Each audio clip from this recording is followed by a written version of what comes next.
go, buddy. Okay, make sure you're not underneath there. There you are. Oh, a good boy. I want to get crushed.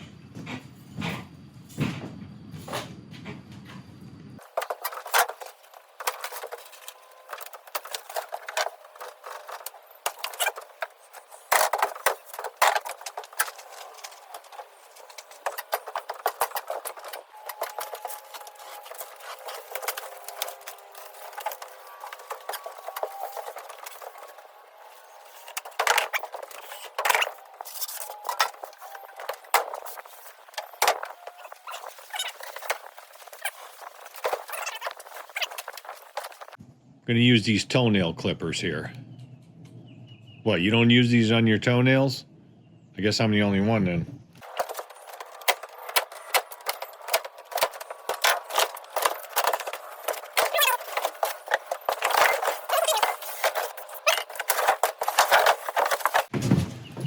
Man, I am making a mess. Well, first thing we do, we got to get this plastic off. Give it a good look-see. And we need some stuff out of the drawers. Well, mainly I want to make sure there's no dents in there or nothing or anything significant, you know.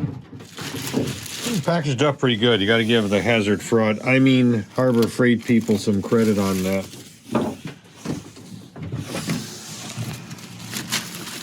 Come on, you bastard.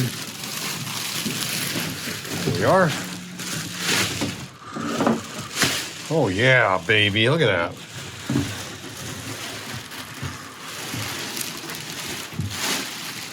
We're gonna be shitting in high cotton with this sucker, huh? Oh wow, keys.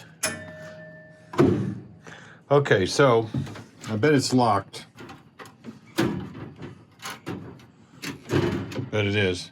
Let me set you down, unlock it. We got to get into the bottom drawer. We got to get out one of the ends handles, if there is one on this side. I hope there is. Yeah, there's spaces for it. We got to do at least one side, this side, and then he said there's like a little plate or something which acts as a ramp.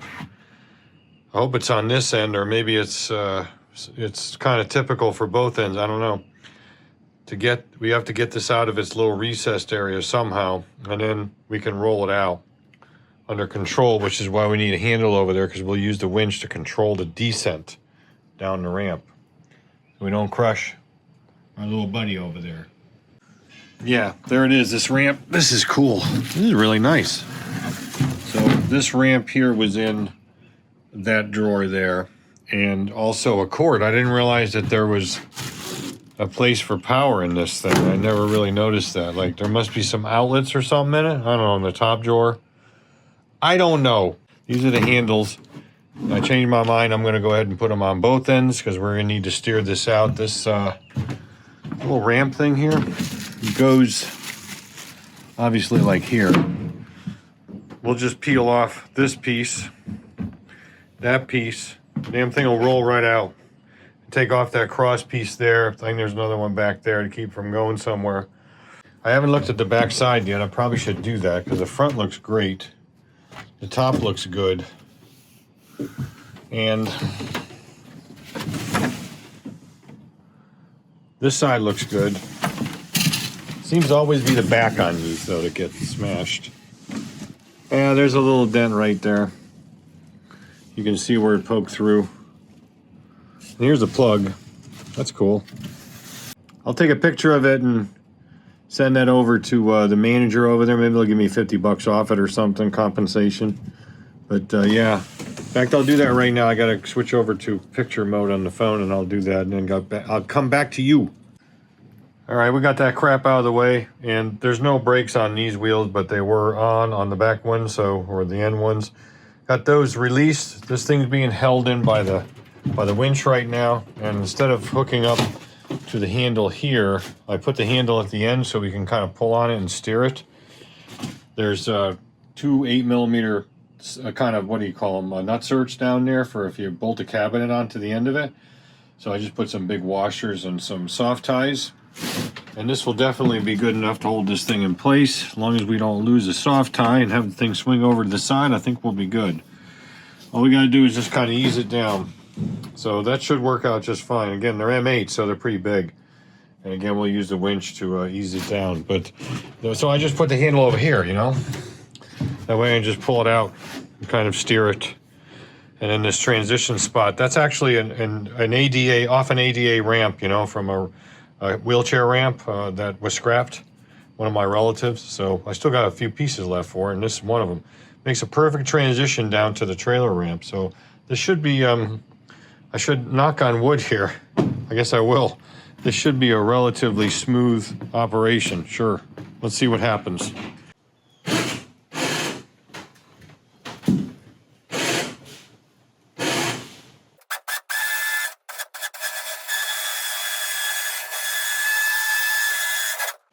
Come on, baby. Whoa! Aha, see? Let's straighten that out. We gotta get over this guy here. That was funny.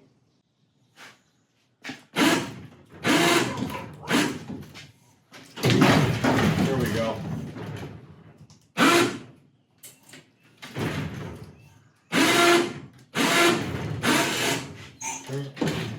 Now we got it.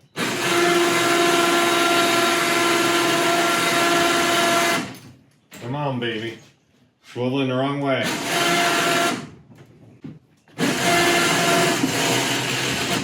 That's easily solved.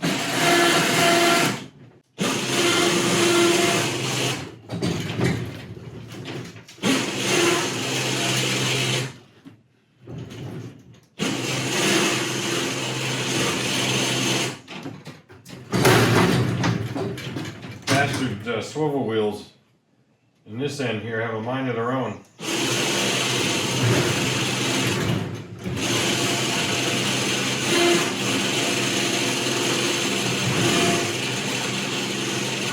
Okay.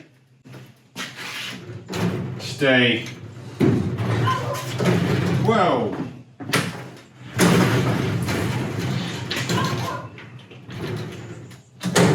Haha. Beat you at your own game. I mean, that's really nothing. All right, I got a crap load of shit to clean up. Kind of looks like somebody's starting to make a coffin or something for a really flat person. And then we'll just get the rest of this crap cleaned up and put the trailer away. I don't know how long that'll take, so I'll see in about a week. All right, 2 months later, and well, you know, we got it pretty much cleaned up. I got to get moving. It's going to rain here. I don't want to have the bikes out in the rain. Sidecar rig's heading over there behind the shed. Do your garbage guys a favor if you're unpacking crates like this. Try to remove the nails, but if not possible, at least bend them over. Best thing to do would be to cut them off with a zip wheel. I didn't have time to do that, so at least I bent them all over. As far as the big cardboard that's was wrapped up around this thing, that's already in the back of the truck. And the point I want to make with that is, if you're going to do something with that, then make sure it's wrapped up nice and tight and there's no staples left in it that are loose. There was 2 staple seams, the one that you saw me on camera undo so I could unwrap this thing. And then the other staple seam is untouched and it's just wrapped up inside here.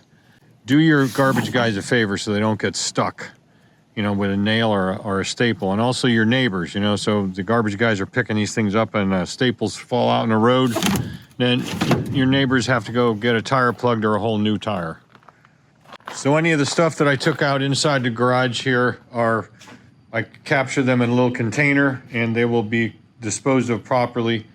That way they're not loose. I always put them into like an old coffee can, you know, Folgers can, and then throw it in the garbage because I just don't want the stuff loose coming out onto the road when they pick the bags up, or the guys getting stuck. You know, these guys work pretty hard, you know, these garbage guys. So I'll put it inside that bag there in a little Folgers can or container or something, and then this will be fine the way it is. So I'm not going to do any more filming of this. I have to really move here.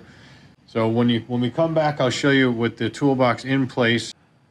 All right, folks, it's about a week and a half after the last clips that you just saw in this box.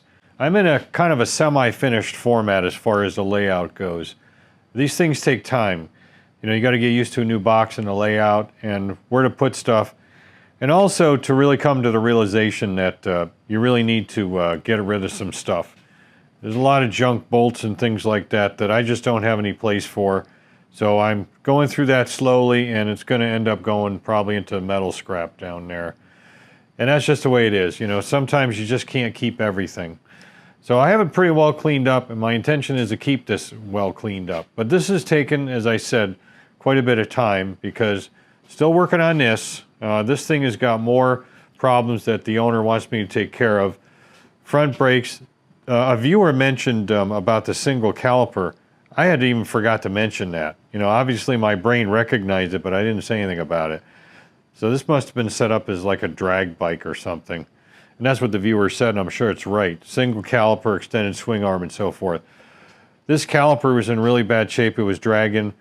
The pads don't even match up, you know, to the rotor here as far as full contact. I'm not 100% sure even if this caliper is correct. I think it is. I'm rebuilding it now. I've ordered a kit from Brake Crafters.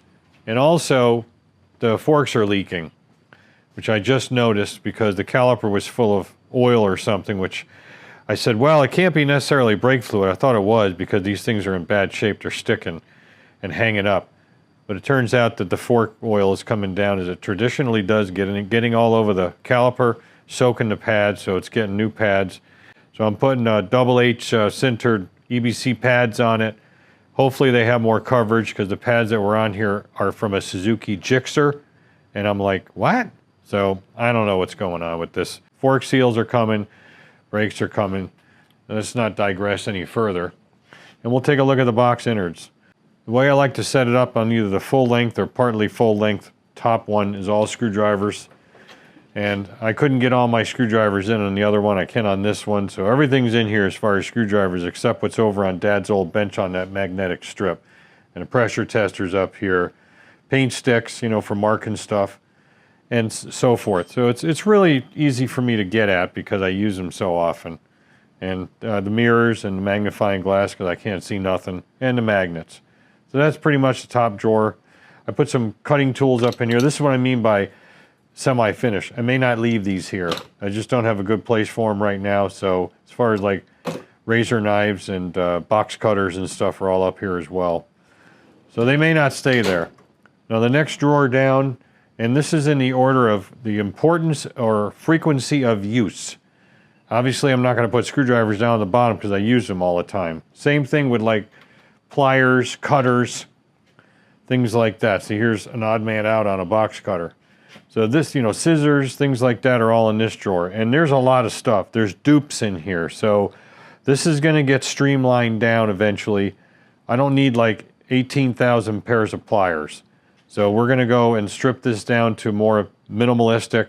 Probably put some of this stuff over in the machinist toolbox in the top drawer on the right, which is all tools, and duplicate the tools that way. In other words, spread it out, and that's what we're going to end up doing. But for now, this is the way it's staying because I haven't really decided what I want to keep in here or put over there. The next one down is all the common wrenches that I use, metric and imperial, or SAE, however you want to describe it. And there are dupes in here too. I just have them laid on top of one another on the metric side. And so again, probably take some of those and put them in another box. So the ratchet ones, which I use the most common right here, then the regular wrenches, starting from, they're small to large here, but small to large there so they fit better because I normally use these. If I need a 10 mil, it's a regular one, I just got to open the drawer and go in there and get it. USA or SAE, Imperial, whatever you want to call them, are all over here. Ratchet ones, again, in the front, and so they can be accessed quite easily and quickly. Next one down is also wrenches. Secondary wrenches, larger wrenches, the short ratchet wrenches, the ignition tiny wrenches, and flare nut flare wrenches, you know, for like flare connections, which, be honest with you, I barely ever use these things. Flat wrenches, which I use a lot more, the thin ones rather, and then the shorties, which I use probably more than even just about anything else in here, you know, the short metrics and the short SAE Imperial. This is just a extra wrench set that I had knocking around, which is laying in here. So typically, again, I would be using screwdrivers, maybe some sort of a pair of pliers or something like that. Second drawer, third drawer, wrench, fourth drawer, wrench. We get down here to this drawer. This is all sockets. I would like to have this up in the air higher, but these are very heavy, and I need to put them into a box that's got two of the runners on it, two of the sliders on each side. So that's where it goes. So it's got, and plus I have some tall stuff that's probably not going to fit in one of the upper ones. That's all in the sockets. There are dupes again. I have not organized this all the way I want it to be organized. All these, hex ones and the Torx, big Torx, like these are like head bolt Torx off of old Toyota Supras and things like that. They are just laid in there. I got to do a better job on that, but I just haven't got around to it yet because I'm doing other stuff. Because in addition to this, I just did a carburetor, which is a CVK like these, but without the air cut valve, that had a broken jet in the slow jet, and I had to machine that out on the mill. There'll be a video coming out on that, so I'm time slicing here, this, that, and also working on the toolboxes. And the very bottom is air tools, pneumatic stuff, and the drill sharpener, because I got no better place for it. I don't use it much anyway. I think that drill doctor is pretty much a piece of crap, so, I just use it once in a while. That drawer, this drawer on the old box was such a mess. I threw away a ton of stuff. It was an absolute disaster. And so it's a lot nicer now. There's abrasives up on the bench as well, hanging up, and I got abrasives down in here. Again, this is kind of just thrown in for now. I just have to do a better job of organization at a later time. Now, as far as the stack side over here, the top drawer is all electronic or electrical testing. The Fluke, the Klein, the oscilloscopes, there's two of them. I got the chargers and other things like the Tesla, Tesla and things like that. This is just an RPM meter. I just used it, so I just toss it back in. Again, it's a kind of a work in progress. I just got this to power my label maker because I'm sick of running 6 AAA batteries in here and eating the batteries up because I make a lot of labels, for that. And this will eventually be labeled too, and also that. And I got sick of it. So this is kind of cool. It comes with all these different adapters and stuff you can use it, and it's a potentiometer without any detents, so you can select any voltage between I think it's 3.5 and 24 volts up to 3 amps. So if you're doing some testing, we can always use this spot for some testing that's not going to ruin the top here, like no liquids or anything are going to be allowed. Like I did the last box I was spraying freaking brake clean and crap up here. I'm not doing that anymore. So all those little testing ends are in here. This is just all electrical testing, which again I have to organize a little bit better. Maybe move some other stuff that I don't use as often into another box. Speaking of other box, I forgot to mention, this thing is going to go. This is only up here temporarily. Most of this is empty. This is where taps and dies and things were. It used to be over there. Remember, there used to be a parts drawer here, and that parts drawer or 2 parts drawers stacked are over here. To mount these here, I had to take that big TV down. I gave it away to a family member. If I want to watch TV, I'm going to do it on this monitor. This is actually an old 24-inch TV from inside the house that was upgraded to a smart TV. So if I'm going to watch like MotoGP or something, I'll just do it on that. I really don't need a big TV for that. So that's why it clears this out. I really don't want anything up here. Block the view and block the breeze. So eventually this will go as soon as I figure out where to put all these crap drill bits. May find a spot over in the machinist box and then just put them all in there and use them for like roughing out holes and save my good drills for, doing more precise holes. Down here, the next one, it's right here actually. This is all tire stuff. This happens just to be an old meter. I don't know if I'm even going to keep it, but I just stuck it in here for now. So this is like tire repair stuff. So if I do a set of tires on my Nomar, I can reach in here and pull all my, my bead probe bars out and the wedges, anything I need for that, right in there.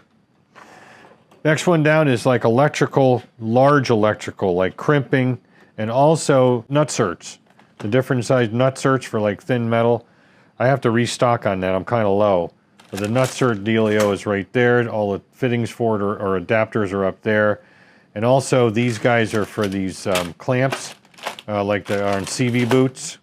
which I hardly ever use, but I got two different tools for that. Crimpers, the big crimpers for these kind of terminals, which are boxed in here. I do use these fairly often. This is for an old drum brake. Who works on drum brakes anymore? Like on cars? I've had this like forever. Can't bring myself to get rid of it, so I just threw it in there for now.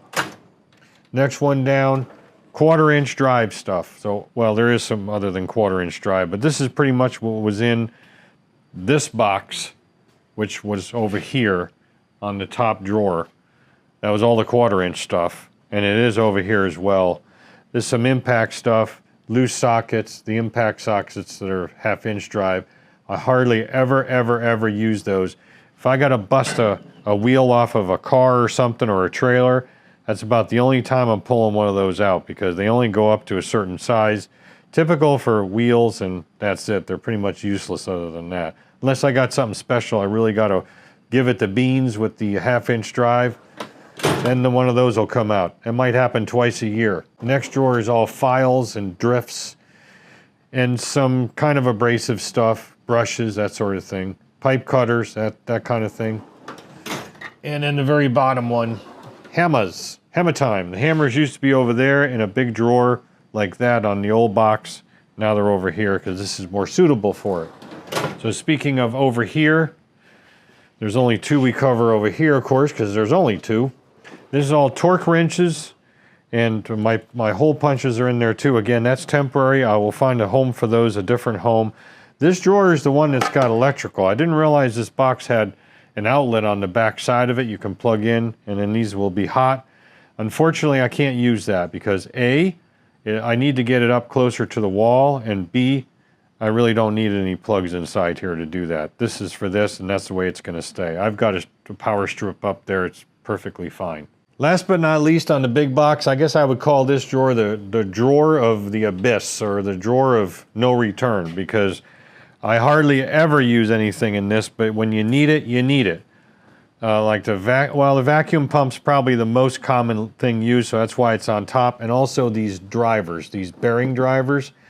But there is ball joint splitters in there, there's a slide hammer, there's something else. And this is a vacuum, parts of a vacuum unit they use with like an air vacuum. If I'm doing a top end job on a motorcycle, I'll use that to like vacuum crap up as I scrape gaskets so they don't go into the crankcase. And torque sticks. I mean, how often do you use those working on motorcycles? So this is a drawer that just hardly anything ever gets used. Now let's talk about this thing here. Now this Viper thing was the only thing that would really fit here comfortably. I wanted to really get the Harbor Freight one, which is pretty much the same as what you see over on that end, but it sticks out over here. The trouble is I don't have the room for it. First of all, I'd have to move that outlet. I'd have to move it up, which isn't a really big deal, that outlet and switch, because it's pretty much the same height as this. It would come over. But it's also quite a bit longer, wider. And it would pretty much come right out to here, and I need access in here. This is where the condensate drain is for the AC, and I need access for other stuff that's stored in here, also to get this small lift out. That would really push the limits as far as tolerances, as far as getting stuff out. And if I had to get an AC guy in here to work on that, it's bad enough that we got a shelf system to deal with. I'd have to move the whole box out of the way, and that's a no bueno. This thing's got wheels. It can roll out independently. No problem. The only problem with it is pretty crappy as far as its design and function and build. And it was twice as much as what the Harbor Freight extension would have cost that bolts on here. But that's the price you pay for customization. It's not bad. I mean, the wheels are super heavy. It's a pretty heavy metal thing, but you know. Anyway, on the top drawer of this, I'm not sure about this yet. I'm not really sure if I'm going to leave the Allen keys up in here or not, but that's where they're at. Everybody's got about 1 billion Allen keys in a Tupperware container somewhere in their shop. I'm no different, and I still haven't emptied the drawer on the other box that all these were in. There's still probably 100 of them left. So I got to go through all these. Next one, this is all, the next couple drawers are all tap dies and thread repair. I'm not terribly happy with this either because it's a waste of cubic space because it's such a deep drawer. So I'm not really sure if I'm going to keep it this way or not. But right now, this is what we got. There's all the metric taps and dies, some metric drills, spotting drills, tap drivers, big metric taps, tap drivers there for ratchets. And then the Imperial stuff over here with die drivers and so forth. And some special long like pulley taps and so forth. And down here is thread repair. And again, I'm not terribly happy with this layout because of the depth of the drawers, so I'm not really sure of what I'm going to do with this yet. I may make up some sort of dividers, so maybe we can stack a little bit. I'm not really sure, but this is all time cert crap, thread chasers, helicoils, you know, you name it as far as thread repair, it's in here. And the very bottom one is heat gun, timing light, and the leak down tester, which I hardly ever use, but I use the heat gun a lot, and I use the timing light somewhat. So these two things I grab more than the leak down tester, which might get used once every couple years. So like I said, I'm not entirely happy with the whole layout the way I have it right now, but it's all I can do at the moment because I haven't quite figured out an adaptation to better utilize the cubic inch or the cubic foot space on those deeper drawers. So in summary, like I said, I like this US General box. That Viper one, not so much for what it costs. I mean, it's very expensive and it's not worth what I paid for it. To pay to play, that's what it costs you when you got to deal with customization, and I needed something exactly this size or slightly smaller and not bigger or not taller. I just don't really like the way the drawers are laid out, but that's on me to figure out, not necessarily the manufacturer. So we'll make it work. You know what? Let's see if we can do a better job on these two drawers because I have an idea. I know that's a dangerous thing sometimes, but I do have an idea.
Whoa.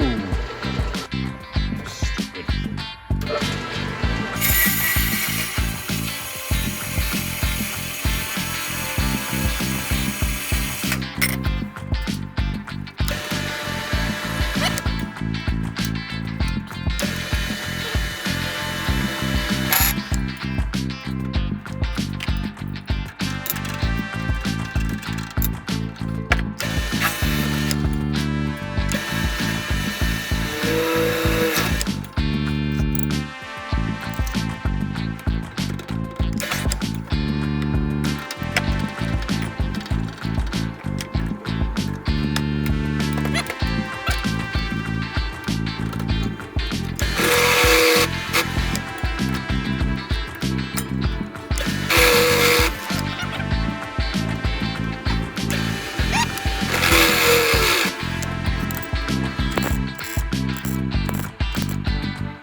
All right, I'll show you what I made in Time Warp.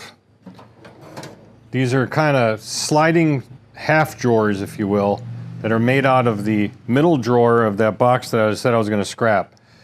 And all they do is lay in here. What I did was I thought about this because I looked at that feature on the front that's the drawer pull, and I said, you know what, I think that'll kind of sit in here and lock it in. And after I formed it up a little bit with the tappy tap tap tap tap, then it actually did no problem. Now there's some tape underneath each edge. I got gas again. And that keeps it from scratching up the toolbox, hopefully.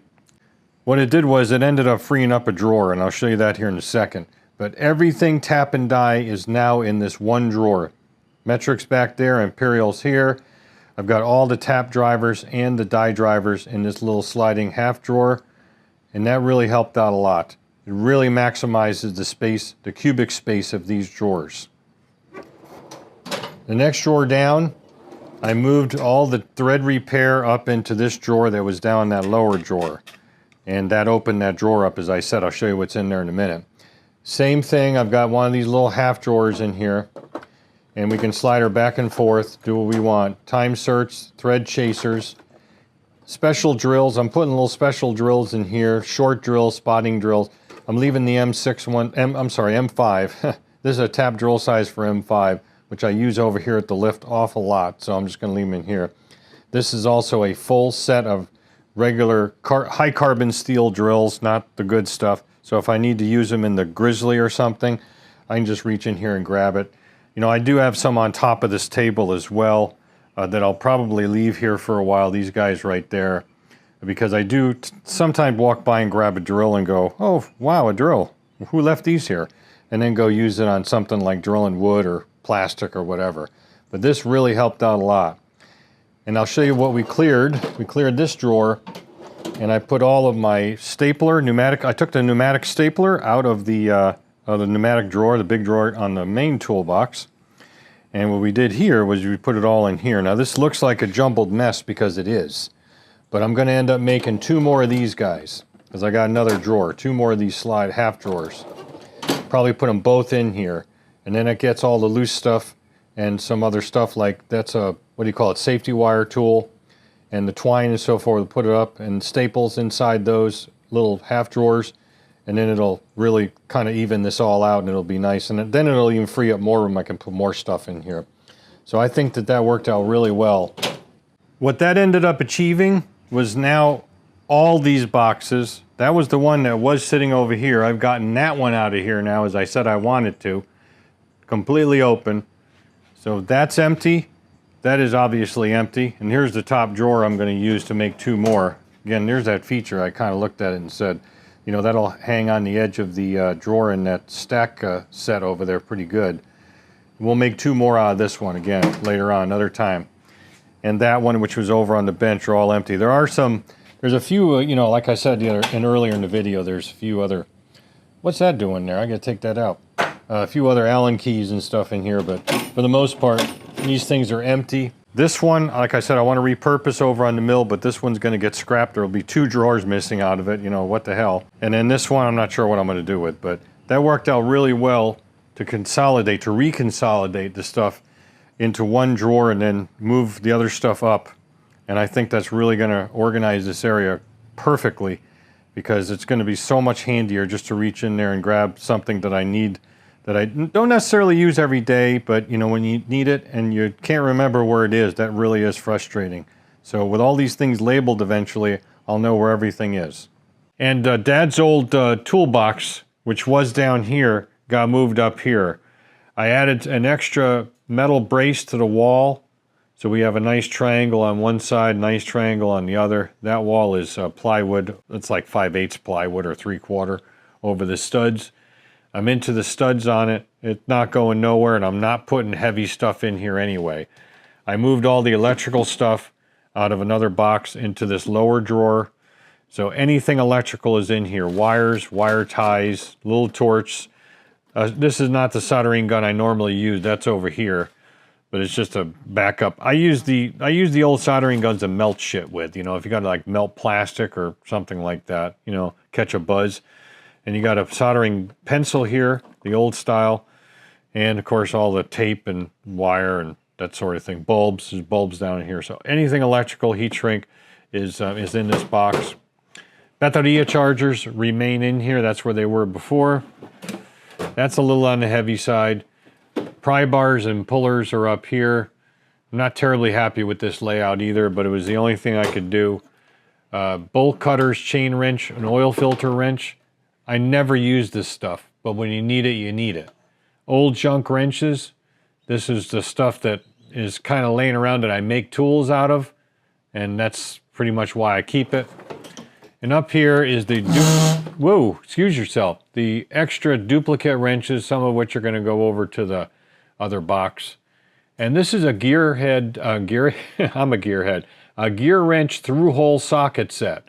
I've only used it a couple times since I've owned it, since about 2005 or 2006. But when you need something like this, like on long studs with nuts on them, this thing is beautiful. So that's why I keep it, and that's a hammer impact driver.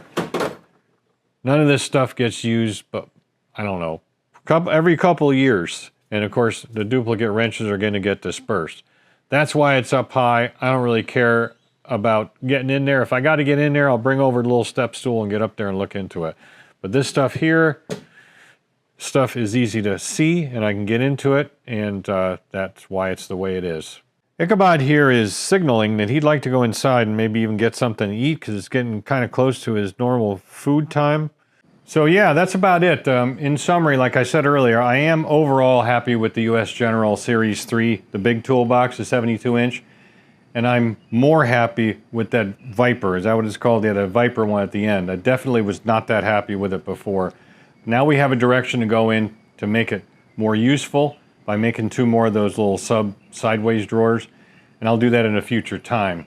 So I wanted to tell you what happened to the Remline box. I hinted to it when we were working on this guy in video 2. So I did donate that to a local business. It kind of goes back to right after Hurricane Milton. My wife's CRV got damaged. Not by the hurricane, but somebody hit her in a parking lot or something. Crumpled in the whole right side. Pretty good too. And I ended up bringing it over to Sunset Cadillac here in Bradenton, the body shop. That's separate from the main dealership. It's kind of off a side road right next to a Hooters, which is very convenient because you want to get something to eat, good place to eat. So once we figured that out and dropped the car off, it took forever, and it takes them forever to do work, but they do fantastic, and I mean fan-freaking-tastic work. And they fixed her car up perfectly. That's a lease car, so that needs to be fixed, and it was fixed with Honda OEM parts. And then I think I mentioned that my truck was in a body shop a month or 2 ago for a back bumper job because some gentleman backed into me at Ace Hardware, came inside and got me, admitted to it. His Geico paid for a new bumper, an aftermarket bumper, because my truck's not a lease. I don't really care about that. Same place did that work over there at Sunset Cadillac Body Shop. It's really called Sunset Collision Center, and they did a fantastic job on that. So in those 2 interactions with them, I got kind of friendly with the manager. His name is Tom as well, good name. And we kind of hit it off. And I asked him, when we were over there picking the CRV up, I asked him about whether or not he uses like kids from the MTI. Actually, it's called MTC, Manatee Tech College. I'm old school, so I'm always referring to it as MTI, or we used to call it Votech. Well, it's Manatee Tech College. And they have 2 campuses. One that's right down the road called the main campus, and one out east off of Lakewood Ranch Boulevard. And that is for law enforcement, fire, EMS, law enforcement, and fire. How did I forget that? And so, but the main campus has got all the tech trades. So what I asked him was, does he use kids from MTI or MTC? And he goes, absolutely. He's had 5 of them in his shop at that time. That was about 3-4 months ago. And he said that the company, which is I think Sunset Auto Group, is highly committed to hiring local talent, especially locally trained talent. When I heard that, it kind of stuck in the back of my mind.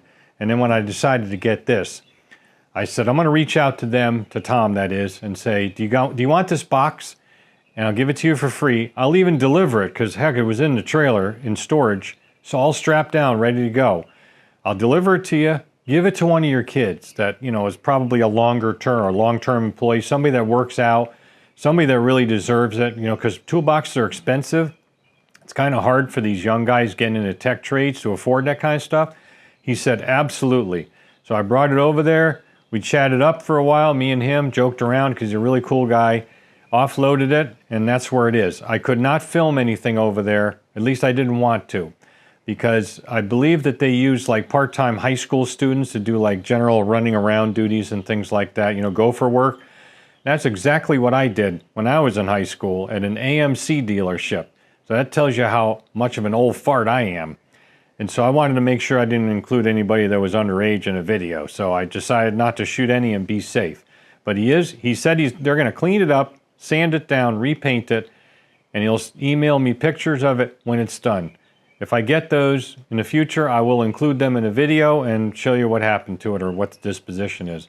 He said then at that point he's going to choose somebody well-deserving within his organization in the collision center and give it to him. And so I'm really happy to do that because I think it's incumbent upon all us old farts to help the young guys and gals that are going into trades out as much as possible. Under the current situation of how expensive everything is, and I mean everything, tools and so forth, it's the least that we can do to help them out. If you guys want the services around in the future, you know, to work on your cars and to work on your AC and to work your home AC, you know, work on your plumbing, you need to support the technical trades. And this is just my way of doing it. So I guess that's about it. I know this wasn't a very exciting video, but you know, putting the toolbox into service, but hey, that's the way it is. Now the next one should be on that CVK carb, where I mentioned earlier in the video, I had to drill out a stuck and broken off slow jet down deep in that recess in which it lives, in that standoff. It was extremely challenging. So you'll have to wait to see that video to find out whether I'm a hero or a zero. And the thing either is in the mail back to the owner, or is it scrap? So you just have to wait and see. Until then, as always, I want to say thanks for watching, thanks for subscribing, liking, and sharing. Really appreciate it all. Until next time, always remember, don't just repair, restore. We'll catch you on next video.